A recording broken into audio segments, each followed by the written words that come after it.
මොකද්ද කියලා. කියනවා ධර්මයේ සම්බන්ධයෙන් කවුරු හරි ඇහුවොත් එහෙම අමෘතයෙන් අමෘතේ පවසන්නෙමි. අසංගතයෙන් අසංගතේ පවසන්නෙමි. නිර්වාණයෙන් නිර්වාණේ පවසන්නෙමි. ශූන්‍යතාවෙන් ශූන්‍යතාවය පවසන්නෙමි. අනිමිත්තෙන් අනිමිත්ත පවසන්නෙමි. අප්‍රනිහතයෙන් අප්‍රනිහතේ පවසන්නෙමි. නිකලෙස් බවින් නිකලෙස් බව පවසන්නෙමි. නිසක බව ඇති කරවමි දුරු කරවමි. විමති බව දුරු කරවමි. ප්‍රශ්න විසඳීමෙන් සතුටු කරන්නෙමි.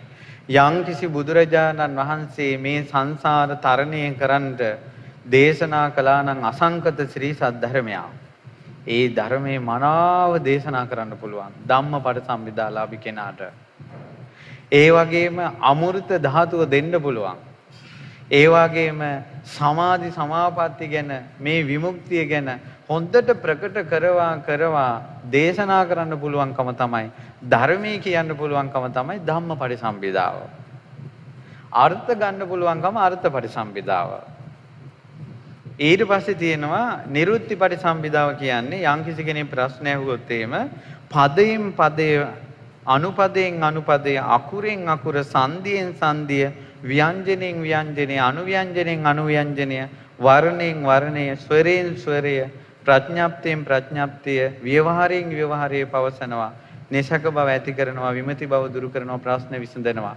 ඒ තියෙන අර්ථ ධර්මය අදාළ කෙනාට අදාළ වචනෙන් කියන්න පුළුවන්කම තමයි නිරුත්ති පටිසම්භිදාව කියලා කියන්නේ.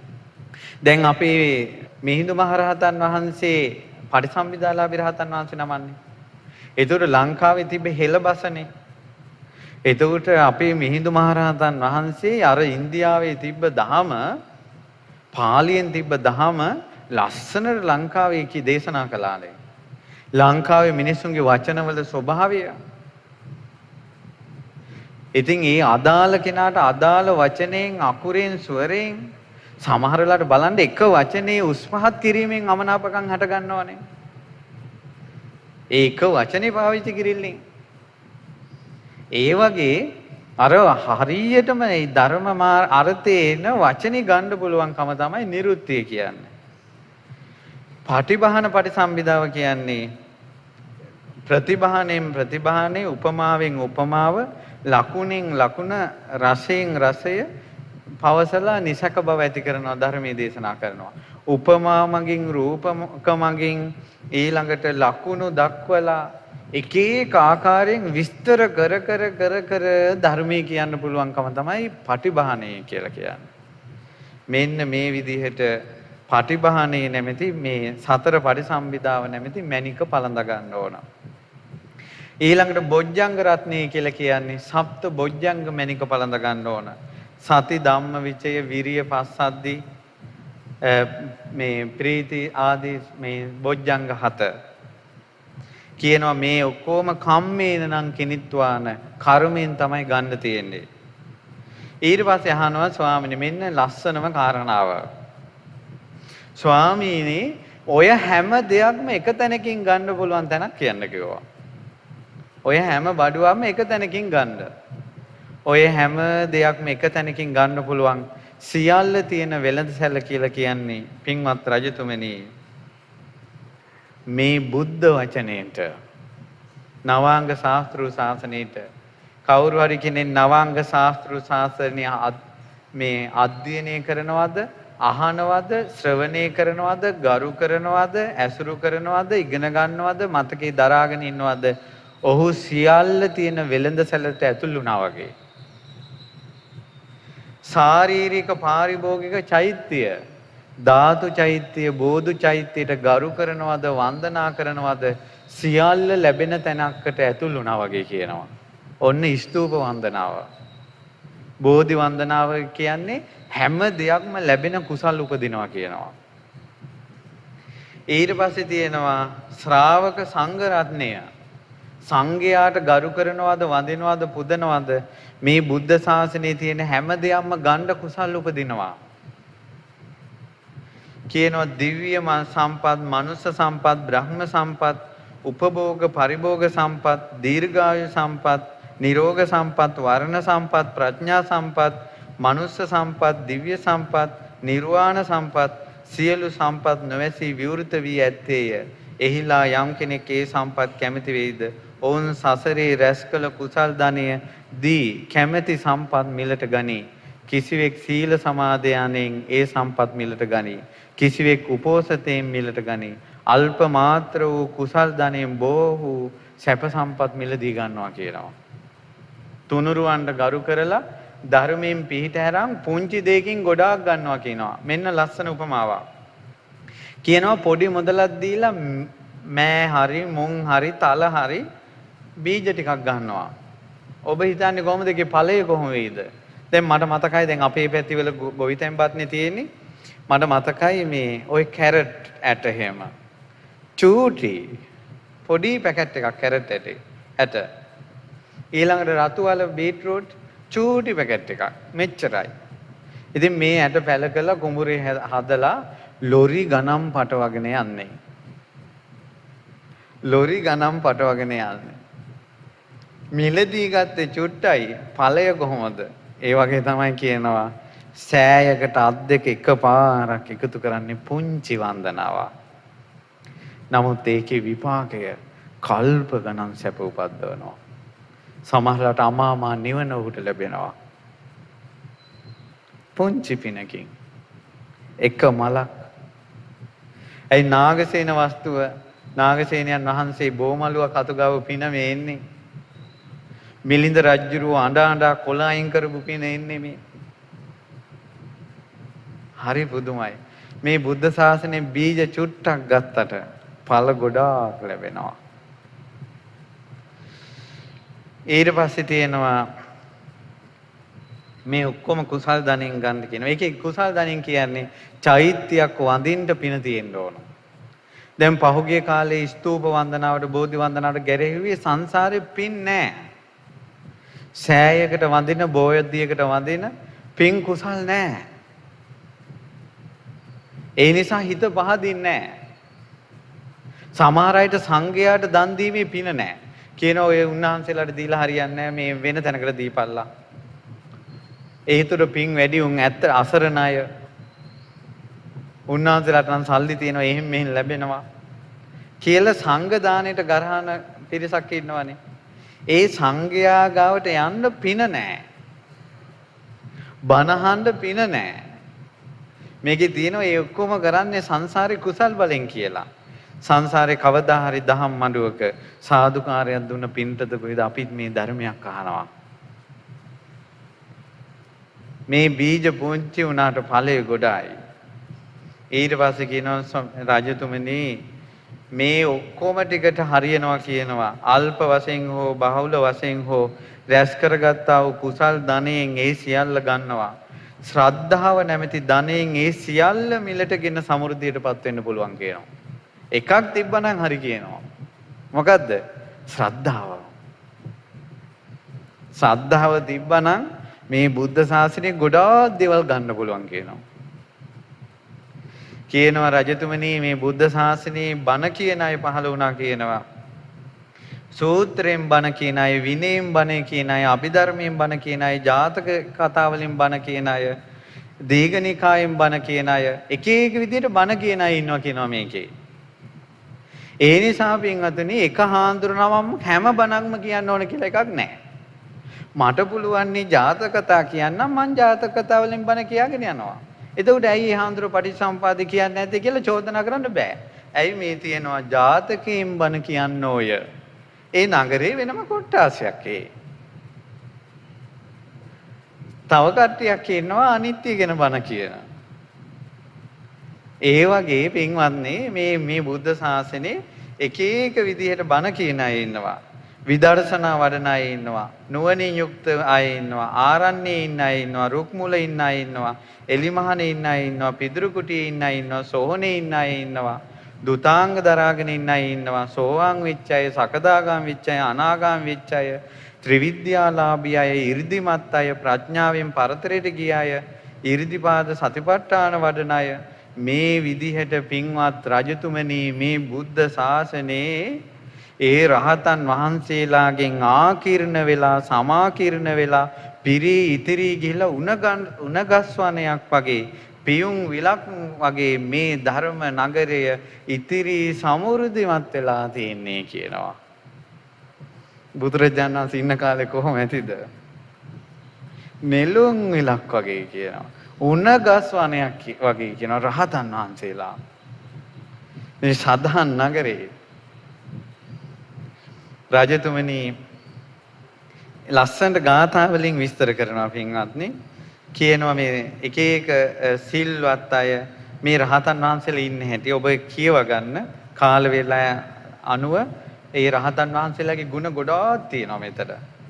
ඊර්ති වඩන අය, නුවණ තියෙන අය, සතිපට්ඨානෙ තියෙන අය, බිමට හෙළු netin යුතුව වඩින අය, ඊළඟට ත්‍රිවිද්‍යාව ලැබගෙන ඉන්න රහතන් වහන්සේලා ගැන හරි පුදුමයි. ඊට පස්සේ කියනවා රජතුමනි මේ සදහන් නගරේ අතුල්‍ය ප්‍රඥාව තියෙන තියුණු ප්‍රඥාව තියෙන ශ්‍රාවකයෝ ඉන්නවා. උන්වහන්සේලා තමයි බුද්ධ ශාසනයේ නැමැති සදහන් නගරේ ධර්ම සේනාධිපතිවරු. කවුද මුලින්ම හිටිය සෙන්පතියා? සාරිපුත්ත මහ රහතන් වහන්සේ. ධර්ම සේනාධිපති පරම්පරාව. කියනවා රජතුමනි මේ බුද්ධ ශාසනයේ ඉන්නවා මේ සාගර සහිත පොළව කම්පා කරන ඉරහඳ අතගාන මහා 이르දි ප්‍රාතිහාර්ය පාන ශ්‍රාවකයෝ ඉන්නවා කියනවා. ඒ අය තමයි කියනවා සදහම් නගරේ පුරෝහිතවරු. එහෙනම් මේ බුද්ධ ශාසනයේ ධම්ම පුරෝහිත වූ පෙරට උත්තමයා කවුද? මුගලන් මහරහතන් වහන්සේ ධම්ම පුරෝහිත. කියනවා රජතුමනි මේ බුද්ධ ශාසනයේ ඉන්නවා කියනවා දුතාංග වලින් කෙලෙස් ගිනි තියලා දාන මේ බුද්ධ ශාසනයේ ගෙන්ගෙට පිඩුසිඟා වඩින පව් පිළිකුල් කරන මල නොතලා රොන් ගන්න උත්තමයෝ ඉන්නවා කියනවා. දූතාංග වලින් කෙලෙස් පුච්චන ඒ උත්තමයන්ට කියනවා දහං විනිශ්චයකාර. කවුද? මහා කස්සප මහ රහතන් වහන්සේගේ පරම්පරාව. පින්වතුනි දුතාංග දරනවා කියන්නේ යම්කිසි කෙනෙක් මේ මිලින්ද ප්‍රශ්නේ ඊළඟට තියෙන ප්‍රශ්නේ තියෙනවා දුතාංග ගැන ප්‍රශ්නේ. කවුරු හරි අනිත් අයට පේන්න ලාමක ආශාවෙන් දුතාංග සමාදන් වුණොත් එහෙම එයා යන අපායක් තියෙනවා කියන වෙනම. අනිත් අයට පේන්න දුතාංග සමාදන් වුණොත් එහෙම එයා අපායෙන් ගොඩ ඇවිල්ලා යන වෙනම പ്രേත ලෝකයක් තියෙනවා කියනවා.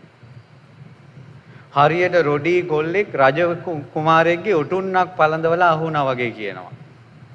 සුදුසු නැති දෙයක් කළා අහුණාට පස්සේ ඔහුට අනේක දඬුවම් දෙනවා. ඒ වගේ තමයි කියන උත්තම මුනිවරු තමයි කියන මේ දුතාංග ස්පර්ශ කළේ. දුතාංග බොරුවට සමාදන් වුණ කෙනා යන අපායක් තියෙනවා කියනවා. එහෙනම් මේ සියලු දුතාංග ගුණෙන් අගතැන්පත් අපේ මහා කස්සපයන් වහන්සේ කොහොම ඇතිද? කොහොම ඇතිද? ඒ උත්තමයන් වහන්සේ. උන්වහන්සේ තමයි අපේ බුද්ධ ශාසනයේ අග්‍ර විනිශ්චයකාර මහා කස්සපයන් වහන්සේ. කියනවා චතුූපපාත ඥාන දර්ශනයේ තියෙන දිවස් නුවණ තියෙන ශ්‍රාවකයෝ ඉන්නවා කියනවා. අපේ අනුරුද්ධ මහ රහතන් වහන්සේ වගේ. ඒ උත්තමයන්ට කියනවා නගරේ එළිය කරන අය කියලා. ඊළඟට තියෙනවා මේ බුද්ධ ශාසනයේ වචන මාතෘකා වශයෙන් ඊළඟට වචන වශයෙන් හොඳට මතක තියාගෙන අනිත් අයට උගන්වන අය. ඒ අයට කියනවා ධම්මාරක්ෂක අමාත්‍යවරු කියලා.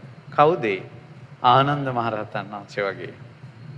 කියනවා මහරජාණෙනි මේ බුද්ධ ශාසනයේ ඉන්නවා විනය දන්න විනය දක්ෂ ඇවතුම් පැලතුම් ගැන හොඳට දක්ෂ විනයදර අය.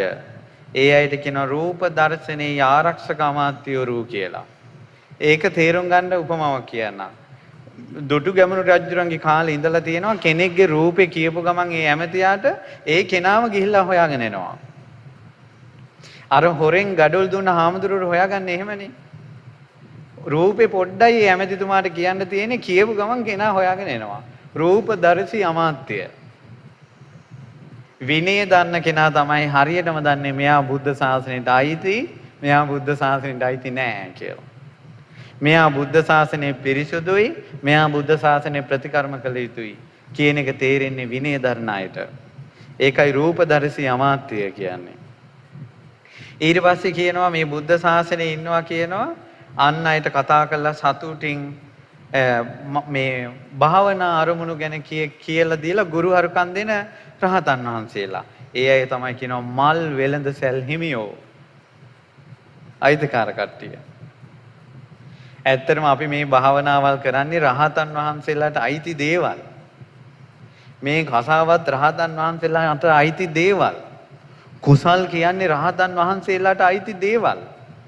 ඒ උත්තම පුරුෂයෝ ස්පර්ශ කරපු දේවල් කරන්න යද්දි තමයි අපි මේ අමාරුවෙන් කරගෙන යන්නේ. ඒකයි මේවා ලේසි නැත්තේ.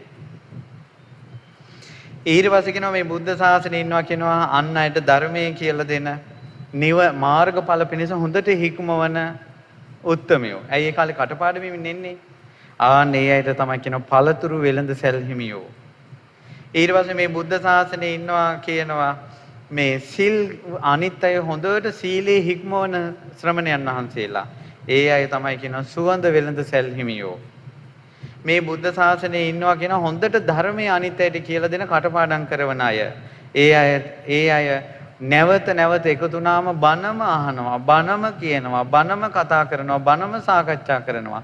ඒ අයට කියන්නේ දහම් සොඬ පිපාසිතයෝ. බොන එක ඇති හිතෙන්නේ නැහැ, වෙරි වෙනකල් බොනවා. ඒ වගේ ධර්මයේ සොඬ කෙනාට ධර්මයේ ලැබුණ ගමන් මන්දිමයි හිතෙන්නේ. ඊට පස්සේ කියනවා මේ බුද්ධ ශාසනයේ රැය එළි වෙනකල් භාවනා කර ඉන්නවා කියනවා. ඒ අය තමයි කියනවා නගර ආරක්ෂකයෝ. මේ බුද්ධ ශාසනයේ ඉන්නවා කියනවා හොඳට දහම් කටපාඩම් කරගෙන අනාගත પરම්පරාවට අරන් යන. ඒ අය තමයි කියනවා දහම් වෙළඳ සැල් හිමියෝ. මේ බුද්ධ ශාසනයේ ඉන්නවා කියනවා මේ ශ්‍රී සද්ධර්මය නුවණින් විමසා මේ බුදුරජාණන් වහන්සේගේ ශාසනයේ මතක තියාගෙන නැති වෙන්න දෙන්නේ නැතුව අරගෙන යන අය. ඒ අය තමයි කියනවා දහම් සිටුවරු. මේ බුද්ධ ශාසනයේ ඉන්නවා කියනවා භාවනාව දියුණු කළා, ශික්ෂාව දියුණු කරලා, ශික්ෂා ගුණයෙන් ඉදිරියට පැමිණිලා හරියට හික්මෙච්ච ශ්‍රමණයන් වහන්සේලා. ඒ අයට කියනවා ප්‍රසිද්ධ ධාර්මිකයෝ කියලා. භාග්‍යතුන් වහන්සේගේ සදහන් නගරය මේ විදියට පරිපූර්ණ කරලා තියෙන්නේ. කියනවා රජතුමනි මනවින් බෙදා ඇති ඊතා මනහර නගරයක් දැකලා මේ විදිහට නගරය කිසි කෙනෙකුට එන්න බැරි විදිහට හදලා තියෙන්නේ. ප්‍රතිවිරුද්ධ කාටවත් මැඩ පවත්තන්න බැරි විදිහට හදලා තියෙන්නේ. මේ විදිහට පින්වත් රජතුමනි ඔය සදහන් නගරේ දකින්නකොට හිතා ගන්න පුළුවන් මේකනම් කලේ බුදු කෙනෙක්මයි කියලා. අනුමානෙන් හිතන්න පුළුවන්. එලෙසින් තිලෝණ අපමුනිදුගේ දහම් පුරවර දැකගත් විටදී මනවින් සිතා ගන්නට හැකි වෙයි. ඒ උතුම් භගවතානම් මේ කටයුත්ත කළ වග. කියනවා මහා සමුදුරෙහි රළ පෙළ නැගෙන හැටි දැකගත් විට ඒ රළ තුලින් කෙනෙකුට සිතා ගන්නට හැකි වෙයි. මහා සමුද්‍රය මහා සුවිසල් ජල කඳක් බව. මුහුදේ රැළ දකිනකොට ආන් ඒ වගේ තමයි අපරාජිත සියලු ආසා නැති කළ රහතන් වහන්සේලා බිහි කළ ඉපදෙන මැරෙන සැසිර නැති කළ බුදුරජාණන් වහන්සේගේ රහත් පරපුර දකිනකොටම හිතා ගන්න පුළුවන් ලෝකේ දහං රලක් නැගිලා මේ නැගුණේ බුදු කෙනෙක් පහළ වුණ නිසා කියලා. ඇයි සියලු රහතන් වහන්සේලා පහළ වුණේ බුදු කෙනෙක් නිසානේ. ඊට පස්සේ කියනවා සියලු පර්වත අතර හිමාල පර්වතයේම පේනවා කියනවා. එතකොට හිතා ගන්න පුළුවන් මේක නම් පුදුම පර්වතයක්, මේක තමයි හිමාලය නැත්තම් මහමෙරු පර්වතය කියලා. ඒ වගේ තමයි කියනවා අටලෝ දහමින් කම්පා නැති නිවනේ පිහිටි බුදුරජාණන් වහන්සේගේ ගුණ කඳ දකිනකොට දහම් ගිරක් වගේ පේනකොට හිතා ගන්න පුළුවන් එබඳු ඒ මහා වීරයානෝ තුන් ලොවේහි මුදුනට වැඩි මේ බවත් උතුමානෝ බුදුරජාණෝම බව. සියලු ගුණ අතරින් බුදුරජාණන් වහන්සේම ගුණයෙන් බබලනකොට අර පර්වත අතර මහා මේරු පර්වතයේ මේකයි කියලා පේනවා වගේ බුදුරජාණන් වහන්සේම පේනවා. ඊට පස්සේ කියනවා පියවර අතරින් ඇතෙක්ගේ පියවරක් දැක්කට පස්සේ හිතා ගන්න පුළුවන් මේ පියවර අනුව නම් මහා ලොකු ඇතෙක් මේ කියලා. ඒ වගේ තමයි කියනවා බුද්ධ නම් වූ මහා ඈත් රජුගේ දහම් පියවර දැක්ක විට නුවණැත්තෙක් සිතා ගන්නට හැකි වෙයි. මේ පියවර අනුව මොහු මහා උතුමෙක් බව. ඊට පස්සේ කියනවා සිංහයා කෑ ගැහුවට පස්සේ අනිත් එවුන් බය වෙලා දුවනවා කියනවා. ලාමක සත්තු හැංගෙනවා කියනවා. ආන්නේ වගේ දම් රජුගේ සියනාදේ රාව දුන් විට හැම දෙස බියව කැළඹුණු සිත් ඇති තීර්ථකයන් දුටු විට සිතා ගන්නට හැකි වෙයි දන් රජුන් ගර්ජනා කළ බව. බුදුරජාණන් වහන්සේ ඇයි අපිටමනේ කෙනෙහිරිකම් සිංහල බෞද්ධයාටම කෙනෙහිරිකම් කඩුව උඩ දාලා ළමයි ඇල්ලුවා ආගම වෙනස් කරපල්ලා බුද්ධ ආගම අතහැරපල්ලා කියලා. ඇයි එච්චරම බයයි මේ ලෝකෙ මිනිස්සු බුද්ධ ශාසනය පවතිනවට? මේක මහා ගර්ජනාවක් බුද්ධ ශාසනය. ඊට පස්සේ කියනවා රත් වී නියඟින් රත් වෙලා පොළව තියෙනකොට කොළ පැහැ දළු වලින් නියඟ ගිහිල්ලා වැස්ස ඇවිල්ලා ලාපාට කොළ තියෙනකොට හිතා ගන්න පුළුවන් මේ වැස්සක් ඇවිල්ලා කියලා. පායලා තිබ්බ කාලයක එකපාරම ලා කොළ ටිකක් දකින්න ලැබුණොත් හිතා ගන්න පුළුවන් වැස්සක් ඇවිල්ලා. ආන්නේ වගේ පීඩිතව සිටි ජනයා ඉපිල ගොස් සංසිඳීමෙන් අමා සැපයටපත් වී සිටින යුරු දැකගත් විට සිතා ගන්නට හැකි වෙයි දහම් වැස්සෙන් සැනසීලා වග.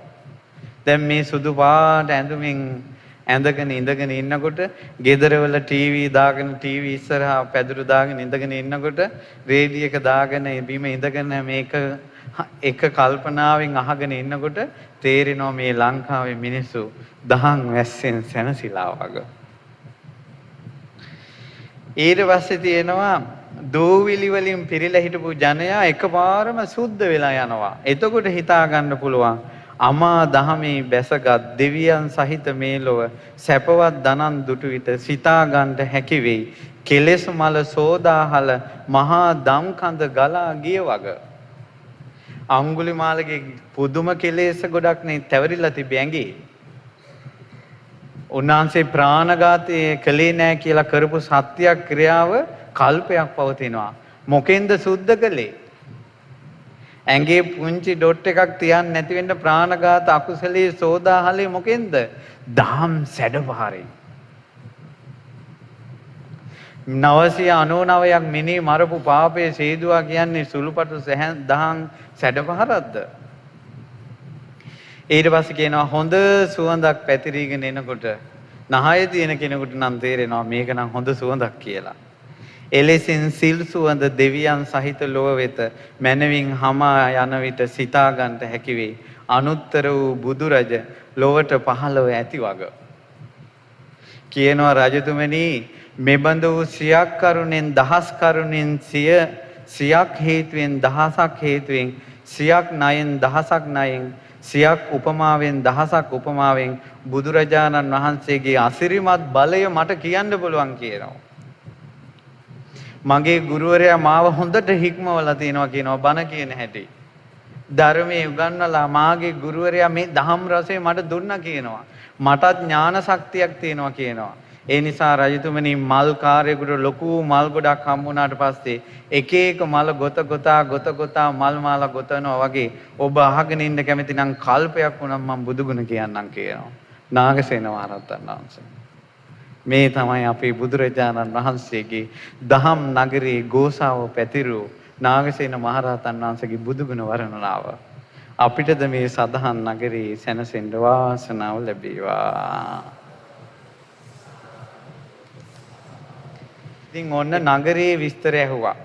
එහෙනම් හිතේ කැමැත්තක් ඇති කරගන්න ඒ සීලයේ නැමැති ප්‍රාකාරයෙන් වට වුණ ලැජ්ජාව නැමැති දියාගල් තිබෙන ශ්‍රද්ධාව නැමැති ඒසිකා ස්තම්භයේ තියෙන ප්‍රඥාව නැමැති ප්‍රාසාදයේ තියෙන සූත්‍ර දේශනා නැමැති පාරවල් තියෙන ගැඹුරු ධර්මයේ නැමැති සතර මං හන්දි තිබෙන සීල් වෙළඳසැල ඒ වාගේ සුවඳ වෙළඳසැල් ඵල වෙළඳසැල් ඒ වාගේම සුගන්ධ වෙළඳසැල් මල් වෙළඳසැල් අමෘත වෙළඳසැල් වලින් සුසැඳි සේනාධිපතිවරු වරු ඉන්න පුරෝහිතවරු ඉන්න නගරාරක්ෂකයෝ ඉන්න විනිශ්චයකාරයෝ ඉන්න උණ පඳුරක් වගේ සේනාව ගැවසී ඉන්න ඒ සඳහන් නගරේ සැරිසරන්න අපටද වාසනාව ලැබේවා.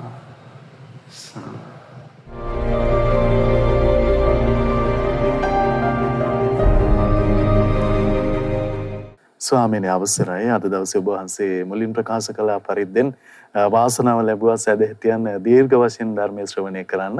ඉතින් මේ අද දවසේ සදැහැති දායකත්වයේ දරන ලද පින්වතුන්ටත් අප ඔබ වහන්සේ සඳහන් කළ පරිදිම වාග්යක් ඉතාලියේ පදිංචි පින්වත් මංජුල රත්නසූරිය මහත්මයා, ඒ වගේම නඳුන් රත්නසූරිය පුතුණුවන් සහ සඳමිනි රත්නසූරිය දියණිය ඇතුළු රත්නසූරිය පවුලේ පින්වත් සියලු දෙනායි සදැහැති දායකත්වයේ අද දවසේ දරන්නට යෙදෙන්නේ. ස්වාමීනි, මේ පින්වත් සියලු දෙනාට උතුම් පුණ්‍ය ආනුමෝදනාව සිදු කරන්න අපි ඔබ වහන්සේට ඊටම ගෞරවයෙන් ආරාධනා කරන අවසරයි ස්වාමීනි. අද දින මිලිඳු රාජ ප්‍රශ්නයේ සදහම් පිළිසඳර සඳහා දායකත්වයේ දරන්නේ මිලිඳු රාජ ප්‍රශ්නයේ සදහම් දේශනාව සඳහා දායකත්වයේ දරන්නේ ඉතාලියේ පදිංචි පින්වත් මංජුල රත්නසූරිය මහත්මයා, නඳුන් රත්නසූරිය පුතණුවන් සහ පත්මිනී රත්නසූරිය දියණිය ඇතුළු රත්නසූරිය පවුලේ සියලු දෙනා විසින් මෙයන්ට විශේෂ භාග්යක් ලැබුණේ. ඒ තමයි දීර්ඝ වේලාවක් ධර්මයේ අහන්න සලස්වන්නට අවස්ථාව ලැබුණා. ඒ වගේම වැඩසටහන් ගණනාවකින් කියලා දෙන දහම් කරුණු අද එක වැඩසටහනකින් අහන්න සැලසවපු භාග්‍යයත් මේ පින්වතුන්ට සැලසෙනවා. මොකද ඒ දේශනාව අපි ඛණ්ඩනය කරන්න කැමති වුනේ නැත්තේ එක දිගට ඇහුවම තමයි ඒ දහම් රසය උපදින්නේ. එහෙමයි ස්වාමීනි. ඉතින් ඒ නිසා මේ පින්වතුන් මේ භාග්‍ය අද දවසේ සලසා ගන්නවා. ඉතින් පළමුවෙන්ම උතුම් බුද්ධානුභාවයෙන්, ධම්මානුභාවයෙන්, සංඝානුභාවයෙන් භාග්‍යතුන් වහන්සේගේ සොඳුරු සදහන් නගරේ අනන්ත තේජානුභාවයෙන් ඒ සොඳුරු සදහන් නගරේ සැරිසරන මහරහතන් වහන්සේලාගේ අනන්ත තේජානුභාවයෙන් සිංහල ජාතියටත් බුදු සසුනටත් මේ ලක්දිරණටත් සිත් වේවා. ඒ වගේම අභිමානවත් නායකයෙක් පහළ වේවා කියන සිතුවිල්ල අපේ තියෙනවා. සියලු දෙවියෝ සතුටෙන් මේ පින් අනුමෝදන් වී මේ සියලු දෙනා රැකගනිත්වා කියලා සිත ප්‍රාර්ථනා කරනවා. දෙවියන්ට පින් පමුණවනවා.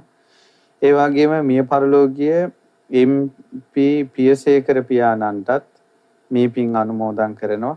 ඒ වගේම මේ පියසේකර පියාණන් ඇතුළු ඔබ කවුරුත් නමින් මිය පරලෝකීය සියලු ඥාතීන්ට අද මේ ධර්ම දානයේ පින ඒකාන්තයෙන් හේතු උපකාර වේවා. ඒ වගේම මේ පින් අද අනුමෝදන් වේවා. මේ පින පරම පූජනීය ගුරු දේවෝත්තම පින්වත් ලොකු ස්වාමීන් වහන්සේට මේ පින් බලෙන් නිදුක් නිරෝගී සුවපත් භාවයේ චිරජීවනයේ ධර්මාවබෝධයම සැලසේවා. සකල සංගරුවනට ඒ වගේම අනගාരികා මෑණිවරුන්ට පැවිදි අපච්චක දරුවන්ට මේ පින් අනුමෝදන් වෙත්වා. ඒ වගේම සුජීවත්ව සිටින ජීජී යසවතී මෑණියන්ට නිදුක් නිරෝගී සුවපත් භාවයේ දීර්ඝායු සම්පන්නිය සැලසේවා. ඒ වගේම ඉන්දික බොතේජු මහත්මයා ඇතුළු පවුලේ සියලු දෙනාට මේ පින් අනුමෝදන් වෙත්වා. ඒ වගේම විශේෂයෙන් මිලානෝ මහමෙවුනා භාවනා සුපී පින්වත් ස්වාමීන් වහන්සේලාට මේ පින් ඒකාන්තයෙන් අනුමෝදන් වේවා කියලා මේ පින්තුන් මේ පින් පමුණුන ඒ ස්වාමීන් වහන්සේලාට සියලු යහපත රැකවරණේ ආරක්ෂාව ධර්මාවබෝධය වේවා. ඒ වගේම ඉතාලියේ පදිංචි පින්වත් මංජුල රත්නසූරිය මහත්මයා, නඳුන් රත්නසූරිය පුතණුවන් සහ සඳමිනි රත්නසූරිය දියණිය ඇතුළු රත්නසූරිය පවුලේ සියලු දෙනාට මේ පින් අනුමෝදන් වේවා. සොඳුරු සදහන් නගරයේ උතුම් දහමින් සැනසෙන්න වාසනාව, ශක්තිය, ධෛර්යය සැලසේවා. ඒ වගේම ශ්‍රද්ධා රූප වාහිනියේ ධර්ම දාන සඳහා උදව් උපකාර කරන සියලු දෙනාට, කාර්ය මණ්ඩලයේ සියලු දෙනාට, අපගේ මව්දෙමව්පිය ඥාති බන්දු මිත්‍රාදීන්ට අපි කාටත් මේ පින් අනුමෝදන් වේවා. මේ පින් බලෙන් ඒ උතුම් සොඳුරු සදහන් නගරේ අපිටත් සැරිසරන්ට, ඒ සදහන් නගරේ ඒ තියෙන සල්පිල් වලින් සීලයද, මාර්ගඵලද, ඒ වගේම භාවනා අරමුණද, විමුක්තියද ඒ සියල්ල අපිට ලබා ගන්න වාසනාව ලැබේවා. අමා නිවනින් සැනසෙන්න මේ පින් හේතුපකාර වේවා.